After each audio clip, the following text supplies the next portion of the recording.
പ്രഭാതഭേരി.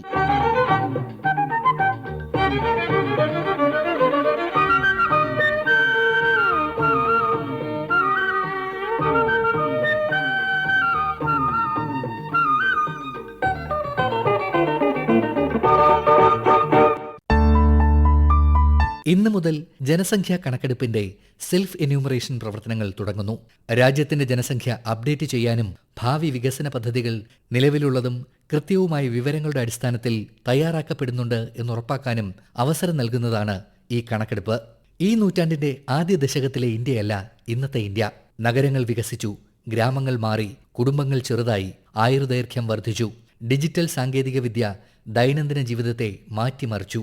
എന്നാൽ 1.5 ദശാബ്ദമായി നയങ്ങൾ രൂപീകരിക്കുന്നവർ ഏറിയോ കുറഞ്ഞോ 2011 ശേഖരിച്ച ആ ഡാറ്റയെ ആശ്രയിച്ചു പോരുന്നു. 10 വർഷത്തിൽ ഒരിക്കൽ നടക്കുന്ന സെൻസസ് നമുക്ക് തരുന്ന ഒരുപാട് ഇൻസൈറ്റ്സ് ഉണ്ട്. Kerala institute of local administration urban chair professor doctor Ajith Kaliyath. പ്രത്യേകിച്ചും കേരളം മാതിരി ഒരു സംസ്ഥാനത്ത് അതിവേഗം നഗരവൽക്കരിക്കപ്പെട്ടുകൊണ്ടിരിക്കുന്ന ഒരു കാലഘട്ടത്തിൽ ഓരോ പ്രദേശത്തും വരുന്ന മാറ്റങ്ങൾ, അവിടുത്തെ നഗരവൽക്കരണവുമായി ബന്ധപ്പെട്ടുകൊണ്ടുള്ള കാര്യങ്ങൾ, അതുപോലെ തന്നെ പോപ്പുലേഷൻ ഡെൻസിറ്റിയുമായി ബന്ധപ്പെട്ടുകൊണ്ടുള്ള കാര്യങ്ങൾ, അതുപോലെ തന്നെ അവിടുത്തെ പ്രദേശത്തുണ്ടാവുന്ന പലതരത്തിലുള്ള എക്കണോമിക് ആയിട്ടുള്ള ചേഞ്ചസ്, ഇത്തരം കാര്യങ്ങളെ കുറിച്ചൊക്കെ മനസ്സിലാക്കുന്നതിന് നമുക്ക് ഓതന്റിക് ആയിട്ടുള്ള ഡാറ്റ എന്ന് പറയുന്നത് സെൻസസ് ഡാറ്റ മാത്രമാണ്. 21 സെൻസസ് നടക്കാതിരുന്നത് കൊണ്ട് നമുക്ക് അത്തരത്തിലുള്ള ഒരു ഓതന്റിക് ഡാറ്റ ഇന്ന് അവൈലബിൾ അല്ല.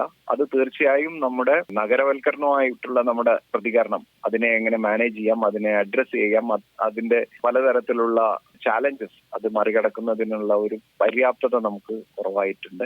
ഇപ്പോൾ ഉള്ളതെല്ലാം സെക്കൻഡറി ഡാറ്റയും നഗരനയ കമ്മീഷൻ പോലും 2011 ഡാറ്റയുടെ അടിസ്ഥാനത്തിൽ പ്രൊജക്ട് ചെയ്തിട്ടുള്ള ഒരു ഡാറ്റ വെച്ചുകൊണ്ടാണ് 2051 ഏതാണ്ട് 81% നഗരവൽക്കരിക്കപ്പെടും കേരളം എന്ന് പറയുന്നത്. പക്ഷെ ഇതെല്ലാം ഓരോ പ്രദേശത്തും 14 ജില്ലകളും നമ്മൾ എടുത്തു നോക്കുമ്പോൾ ഓരോ ജില്ലയിലും വ്യത്യസ്തമാണ് അതിന്റെ പാറ്റേണുകൾ. ഇതിന്റെ പാറ്റേണുകൾ കുറിച്ച് അറിയാൻ ഓരോ ജില്ലയിലും എങ്ങനെയാണ്, ഓരോ അർബൻ അഗ്ലോമറേഷനിലും അതിന്റെ പാറ്റേൺ എങ്ങനെയാണ്, ഇത്തരം കാര്യങ്ങളെല്ലാം അറിയുന്നതിനും പിന്നീട് എന്ത് മാറ്റമുണ്ടായി എന്ന് അറിയുന്നതിനും ഇനി എന്ത് തരത്തിലുള്ള ഒരു മാറ്റമാണ് സമീപ ഭാവിയിൽ ഉണ്ടാവുക എന്ന് അറിയുന്നതിനുമെല്ലാം വളരെ കൃത്യമായിട്ടുള്ള ഡേറ്റ ആവശ്യമാണ്. സെൻസസിന്റെ അടുത്ത ഡാറ്റ വരുന്നതോടുകൂടി നമുക്ക് വളരെ വ്യക്തമായ ഒരുപാട് കാര്യങ്ങൾ മനസ്സിലാക്കാൻ പറ്റും. അതിന്റെ സ്പേഷ്യാലിറ്റി മനസ്സിലാക്കാൻ പറ്റും. അടുത്ത സെൻസസിന്റെ റിസൾട്ട് വരുന്നതോടുകൂടി നമുക്ക് കുറേ കൂടെ വ്യക്തമായി, കുറേ കൂടെ സുതാര്യമായി ഇത്തരം കാര്യങ്ങൾ ചെയ്യാൻ സഹായിക്കുമെന്നാണ് മനസ്സിലാക്കുന്നത്. കേരള യൂണിവേഴ്സിറ്റി ഡെമോഗ്രഫി വിഭാഗം മുൻ മേധാവിയും പ്രൊഫസറുമായ doctor PS Nair. Census data ഇന്ത്യയിൽ ആദ്യമായിട്ട് ശേഖരിച്ചു തുടങ്ങിയത് 1881 അതായത് ഏകദേശം 150 വർഷങ്ങൾക്ക് മുമ്പ് സ്റ്റാർട്ട് ചെയ്തു. വലിയ ബ്രേക്ക് ഇല്ലാതെ നടന്നു വരികയായിരുന്നു. 10 വർഷത്തിലൊരിക്കൽ വളരെ റെഗുലർ ആയിട്ട് നടന്നു വരികയായിരുന്നു. 2 പ്രാവശ്യമാണ് അതിന് ഭംഗം വന്നത്. ഒന്ന് 1971 ബംഗ്ലാദേശ് ലിബറേഷൻ വാർ നടക്കുന്ന സമയത്ത് ഒരു ബ്രേക്ക് വന്നു. അത് 3-4 മാസത്തിന്റെ ഡിഫറൻസേ വന്നുള്ളൂ. രണ്ടാമത്തെ ഈ കോവിഡ് കാലത്ത് വന്നത്, അതായത് 2021 നടക്കാനുള്ള സെൻസസ് നടത്താൻ കഴിഞ്ഞില്ല. അതാണ് ഇപ്പൊ നമ്മൾ 2026 ഇപ്പൊ നടക്കാൻ പോകുന്നത്. 3 ടൈപ്പ് ഓഫ് ഡേറ്റയാണ് നമ്മൾ കളക്ട് ചെയ്യുന്നത്. ആദ്യത്തെ ഡെമോഗ്രാഫിക് ഇൻഫർമേഷൻ. ഡെമോഗ്രാഫിക് എന്ന് പറയുമ്പോൾ ജനനത്തിന്റെ കണക്കുകൾ, മരണത്തിന്റെ കണക്കുകൾ, കുടിയേറ്റം അല്ലെങ്കിൽ മൈഗ്രേഷന്റെ കണക്കുകൾ, ഇവയെല്ലാം വരും. പിന്നെ കൾച്ചറൽ ആൻഡ് സോഷ്യൽ, മതമായിട്ട് ബന്ധപ്പെട്ട മറ്റു കാര്യങ്ങൾ, ഇങ്ങനെയുള്ള കാര്യങ്ങളെല്ലാം കൾച്ചറൽ ആയിട്ടുള്ള കാര്യങ്ങളും. പിന്നെ ഇക്കണോമിക് ഡേറ്റയും ഉണ്ട്. നമ്മൾ ഓരോ കുടുംബത്തിലെയും ഓരോ കുടുംബാംഗങ്ങളുടെയും സാമ്പത്തിക സ്ഥിതി, ഒരു ഹൗസ് ഹോൾഡിന്റെ അല്ലെങ്കിൽ ഒരു കുടുംബത്തിന്റെ സാമ്പത്തിക സ്ഥിതി, അങ്ങനെയുള്ള കാര്യങ്ങളെ കുറിച്ചെല്ലാം കളക്ട് ചെയ്യുന്നുണ്ട്.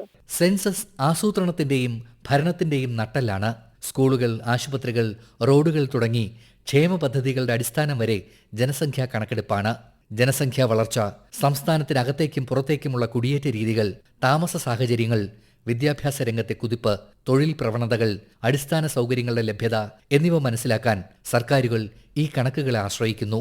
പ്രധാനപ്പെട്ട സെൻസസിന്റെ ഉപയോഗം എന്ന് പറഞ്ഞു കഴിഞ്ഞാൽ ജനസംഖ്യയെ പറ്റിയുള്ള കൃത്യമായ വിവരങ്ങൾ നമുക്ക് കിട്ടും എന്നുള്ളതാണ്. CDS director professor C Veeramani. അതെങ്ങനെയാണ് ഓരോ 10 വർഷം കൂടുമ്പോഴും മാറുന്നത് എന്നുള്ളതാണ് ഏറ്റവും പ്രധാന കാര്യം സെൻസസ് കൊണ്ടുള്ള. പിന്നെ അതോടൊപ്പം തന്നെ സർക്കാരിന്റെ പല ക്ഷേമ പദ്ധതികളുടെയൊക്കെ കറക്റ്റ് ആയിട്ടുള്ള ആസൂത്രണം ചെയ്യാൻ സെൻസസ് അത്യാവശ്യമാണ്. അതേപോലെ തന്നെ അടിസ്ഥാന സൗകര്യ വികസനത്തിന് വേണ്ടിയിട്ട് സർക്കാർ പണം ചെലവിടുമ്പോൾ എവിടെയാണ് അത് ചെലവിടേണ്ടത്, ഏത് ഭാഗത്താണ് ചെലവിടേണ്ടത്, ഏത് തരത്തിലുള്ള അടിസ്ഥാന സൗകര്യങ്ങളാണ് വികസിപ്പിക്കേണ്ടത്, ആശുപത്രിയാണോ, സ്കൂളാണോ, റോഡ്, പാലം, റെയിൽവേ എന്നിങ്ങനെയുള്ള അടിസ്ഥാന സൗകര്യങ്ങളുടെ വികസനം എങ്ങനെ കാര്യമായിട്ട് നടത്താം എന്നുള്ളതിന് സെൻസസ് ഒരു പ്രധാന ടൂളാണ്.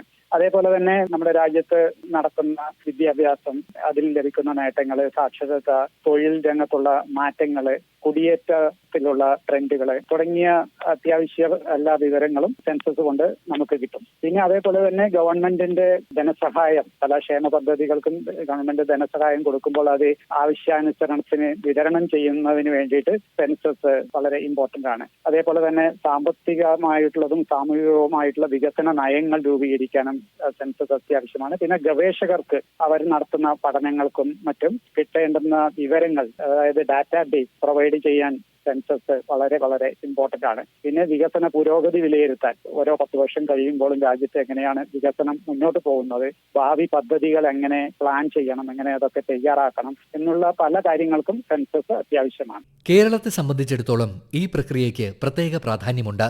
ഉയർന്ന സാക്ഷരതാ നിരക്കിൽ മാത്രമല്ല, ഡിജിറ്റൽ സൗകര്യങ്ങളിലേക്ക് മാറുന്നതിലും സംസ്ഥാനം ഉയർന്ന സ്ഥാനത്താണ്. അതേസമയം പ്രായമാകുന്നവരുടെ ജനസംഖ്യ, സംസ്ഥാനത്തിനകത്തേക്കും പുറത്തേക്കുമുള്ള കുടിയേറ്റം, നഗരവൽക്കരണം എന്നിവയുൾപ്പെടെ കേരളത്തിന്റെ വൈവിധ്യമാർന്ന ജനസംഖ്യാ പ്രൊഫൈൽ കൃത്യമായ സെൻസസ് ഡാറ്റയെ അമൂല്യമാക്കുന്നു. കേരളത്തിന് സാങ്കത്യമുള്ളത് ഈ മൈഗ്രേഷൻ ഡേറ്റയാണ്. Doctor PS Nair. നമ്മളെ മൈഗ്രേഷൻ ഡേറ്റ ഇത്രയും വ്യാപകമായ രീതിയിൽ കളക്ട് ചെയ്യുന്ന വേറൊരു ഏജൻസി ഇല്ല. 1971 ശേഷം നമുക്ക് ഈ ഗൾഫിലേക്കുള്ള മൈഗ്രേഷൻ വളരെ കൂടി. അതുവരെ നമ്മുടെ കേരളത്തിന്റെ സാമ്പത്തിക സ്ഥിതിയും സാമ്പത്തിക ആരോഗ്യം വളരെ മോശമായിരുന്നു. അതിനുശേഷമാണ് നമ്മൾ ഈ 1971 ഈ ഗൾഫ് മൈഗ്രേഷന് ശേഷമാണ് നമ്മുടെ നാട്ടിലെ സമ്പദ് വ്യവസ്ഥയും അതുപോലെ പൊതുവായ വികസനങ്ങളും കേരളത്തിൽ ഉണ്ടാകുന്നത്. നമ്മുടെ നാട്ടിന്റെ ഒരു പ്രത്യേകത അറിയാമല്ലോ, ഇവിടെ ചെറുപ്പക്കാരുടെ ജനസംഖ്യ അനുഭവം കൂടുതലുണ്ടെങ്കിൽ തന്നെയും ലേബർ ഫോഴ്സിൽ അവരുടെ ഭാവം അല്ലെങ്കിൽ അവരുടെ കുറവ് വളരെ കൂടുതൽ കാണുന്നുണ്ട്. അവിടെയാണ് നമ്മൾ ഈ മറ്റ് സംസ്ഥാനങ്ങളിൽ നിന്ന് വരുന്നത്, പ്രത്യേകിച്ചും വടക്ക് കിഴക്കൻ സംസ്ഥാനങ്ങളിൽ നിന്നുള്ള കുടിയേറ്റമൊക്കെ അതിന്റെ ഭാഗമാണ്. വളരെ കൂടുതലുണ്ട്. നമുക്ക് ഏകദേശം 10-20 ലക്ഷത്തോളം ആൾക്കാർ ഇവിടെ ഉണ്ടെന്നാണ് നമ്മളെ കണക്കുകൂട്ടൽ. International institute of migration and development Kerala chairperson doctor S. Irudayarajan. നമുക്കൊരു വലിയ ഒരു ഇന്റർ സ്റ്റേറ്റ് മൈഗ്രേഷൻ ഉണ്ട്. അതേപറ്റി നമുക്ക് ഒന്നും പറഞ്ഞുകൂടാ. Inter state migration, inter district migration, intra district, നമുക്ക് ഇത് ഒന്നും അറിഞ്ഞുകൂടാ. 2011 മേലെ കൊച്ചു കൊച്ചു സർവേ നടന്നിട്ടുണ്ടാകും. Census will give you open up. ഇപ്പൊ എല്ലാ സൗത്തിലെല്ലാം നമുക്ക് ഇഷ്ടംപോലെ മൈഗ്രൻസ് പറയാണ്. ഇപ്പൊ കേരളത്തിലെ ആൾക്കാർ പറയാണ് 20 ലക്ഷം ആൾക്കാർ ഉണ്ടെന്ന് പറയാണ്. നമുക്കൊന്നും അറിഞ്ഞൂടാ ഓരോ സ്റ്റേറ്റ്സിലേക്കും നമുക്ക്. അപ്പൊ ഈ സെൻസസ് ഒരു നല്ല ഒരു case data, what is the current status. ഇപ്പൊ അസ്സാമിലുണ്ട് എത്ര ആൾക്കാർ കേരളത്തിൽ താമസിക്കാണ്, ആ ഡേറ്റ കിട്ടും. അതുപോലെ മലയാളീസ് എത്ര ആൾക്കാരാണ് ഇപ്പൊ മുംബൈയിൽ താമസിക്കാണ്, പ്ലേസ് ആണ്, place of birth and also language. അപ്പൊ that will give you lot of understanding on migration pattern and lead to policy. ഇപ്പൊ നമ്മൾ one country one ration card ഉണ്ട്. ഇപ്പൊ one country one ration card is a program, ഒരു project. But അത് എപ്പോഴും നടക്കുകയാണ്. ഇപ്പൊ നമ്മൾ കേരളത്തിൽ 20 ലക്ഷം ആൾക്കാർ ഉണ്ടെന്ന് പറഞ്ഞെങ്കിൽ എത്ര ലക്ഷം ആൾക്കാരാണ് നമ്മളിവിടെ റേഷൻ മേടിക്കുകയാണ്.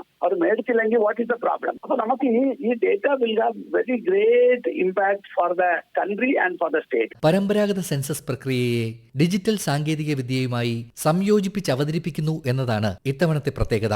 പൗരന്മാർക്ക് അവരുടെ വിവരങ്ങൾ നേരിട്ട് നൽകാൻ കഴിയുന്ന ഒരു online self enumeration portal India government അവതരിപ്പിച്ചിട്ടുണ്ട്.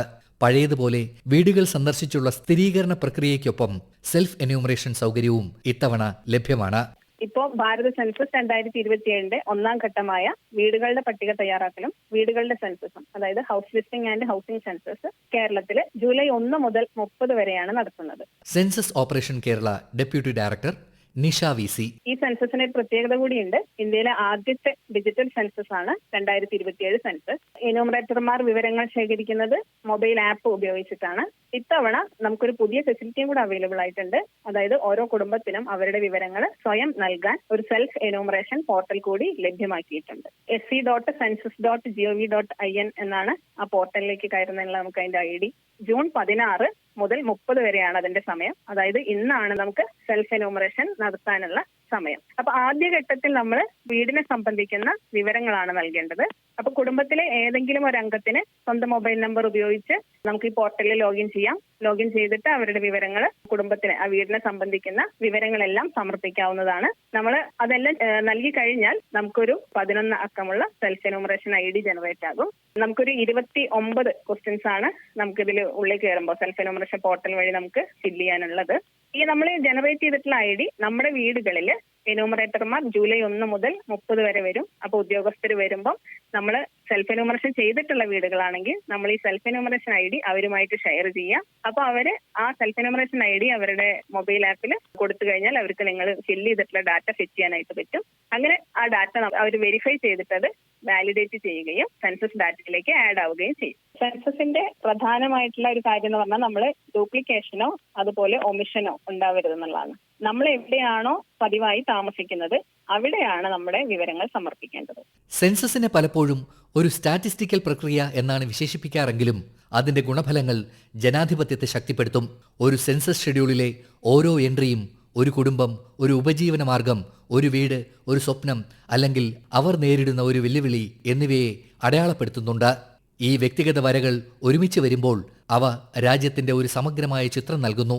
ആ ചിത്രം കൂടുതൽ കൃത്യമാകുമ്പോൾ ജനങ്ങളുടെ ആവശ്യങ്ങളോട് പ്രതികരിക്കാൻ സർക്കാരുകളെയും സ്ഥാപനങ്ങളെയും കൂടുതൽ സജ്ജരായിരിക്കാൻ പ്രേരിപ്പിക്കും. അതുകൊണ്ട് ഈ ജനാധിപത്യ പ്രക്രിയയിൽ നമുക്ക് ഇന്ന് തന്നെ പങ്കാളികളാകാം.